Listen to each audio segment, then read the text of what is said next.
em Petrobras e não na RENESC, começou a surgir um monte de cessão contratual.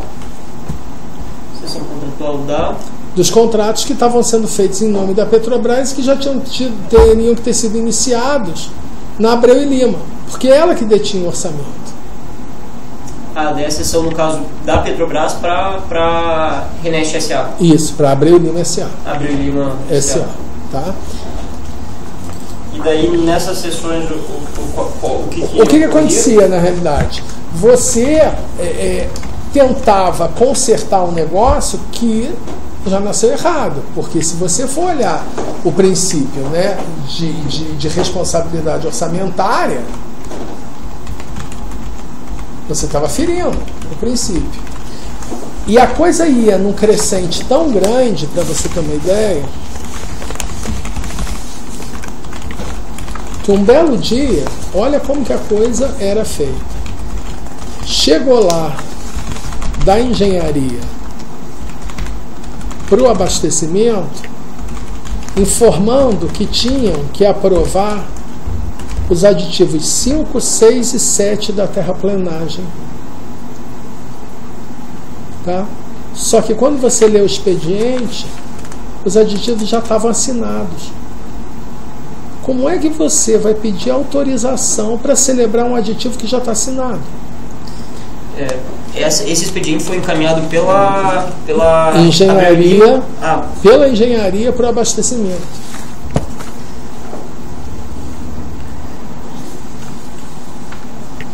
Mas aqui onde que entra Abreu e Lima S.A.? Porque, então, além de estar errado deles terem feito, eles ainda não foram feitos pela Abreu e Lima S.A. Foram feitos pela engenharia. E solicitou a aprovação quando já estavam aprovados. Já estavam assinados. Esses aditivos são referentes à terraplanagem? E aí a Avenina gritou e disse que ela não ia dar encaminhamento a isso, porque isso estava errado. E aí, estranhamente, a engenharia vai ao jurídico de serviços, que dá um parecer dizendo o seguinte, que não tem nenhum problema nisso. Inclusive porque isso aqui são aditivos de prorrogação de prazo. Uma das regras daquele manual é que você só pode prorrogar o prazo de um contrato se o contrato estiver vigente. Esses aditivos foram assinados para prorrogar prazos de contrato já morto, que já tinha encerrado por tempo. E aí, por incrível que pareça, a conclusão no jurídico foi de que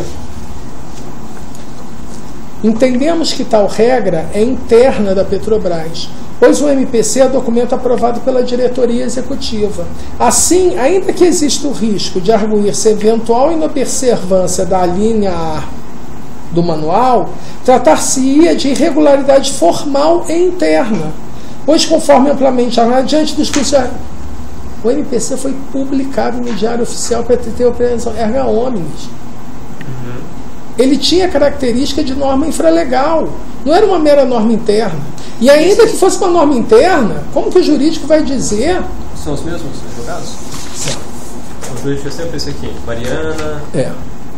Mariana e Luiz Carlos. Depois deixa eu dar mais detalhes a respeito. E aí, esse aqui foi meu último ato no jurídico, que eu fiz um questionamento sobre esse assunto aqui. Sobre esse assunto. Agora, esses contratos, esses aditivos tiveram repercussão patrimonial também? Claro. Não era sem valor, não. Tinha valor. Porque quando você prorroga, tá? Esse caso da terraplanagem foi um caso gravíssimo, porque a consultoria que tinha de apoio no abastecimento disse que isso é um grande problema que existe aqui. Existe um cara chamado Pfizer ou Pfizer, tá? Esse cara, ele fez a medição pluviométrica no Brasil inteiro, tá? Então ele fez o método Pfizer. Então o que acontece? Quando eu vou fazer uma obra, a primeira coisa que eu vou fazer é o seguinte: deixa eu pegar a planilha do cara e ver se esse período é um período de chuva ou é um período de seca. Não, eu não vou começar essa obra porque tem terraplanagem, tem isso, é período de chuva. Eu não vou começar porque isso aqui vai ser uma furada, tá? Então a Petrobras sempre adotou, diante desse caráter, fazer o que a gente chama de obra molhada. O que é contratar uma obra molhada? Meu amigo, eu analisei, eu vou começar a obra agora.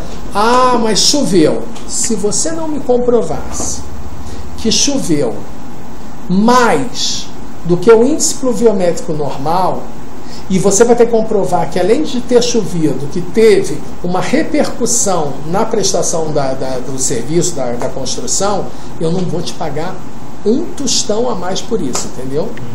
Essa é a regra sempre. Num determinado momento, muda isso na Petrobras, do nada. A gente passou a contratar obra seca. A gente parou de levar em conta o índice pluviométrico e assumiu que a gente ia pagar indenização por qualquer chuva. E que isso ia baratear o preço das obras. O preço das obras não caiu e a gente começou a pagar isso. Porque na concepção, digamos, as empresas baixariam os preços das propostas. Mas como funcionava um cartel, não se baixou o preço. Seria basicamente exatamente isso. Esses tipos são basicamente em razão de chuva? Esses da terraplanagem, a maioria são. Porque todo mundo sabia que não podia começar a terraplanagem naquele momento que ia começar o período de chuvas lá em Recife. Inclusive, tem o abastecimento, fez um levantamento, tirou fotos de helicóptero, vendo que aquela obra não estava encaminhada, ao contrário do que a engenharia informava que estava da situação da obra naquele momento. Né? E vocês vão ver que essa questão de chuvas é uma das questões que foi acertada com a ABM. Tá. Só para a gente consolidar a ideia aqui no resumo. Para o empreendimento da ReNet foi criada a BM+SA com capital formado metade pela Petrobras e metade por uma subsidiária. Essa empresa possui a diretoria própria e conselho executivo e deveria aprovar e conduzir as licitações da ReNet. Isso. Na prática, isso não aconteceu, sendo que tais procedimentos permaneceram sob a condução da engenharia, né? da aprovação da Petrobras.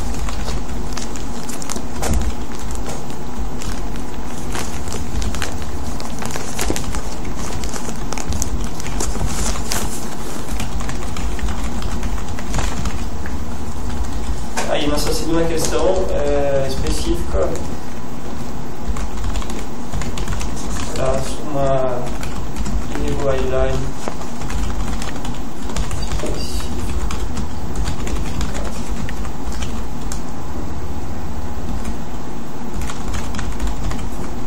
A contratação da terraplanagem, né?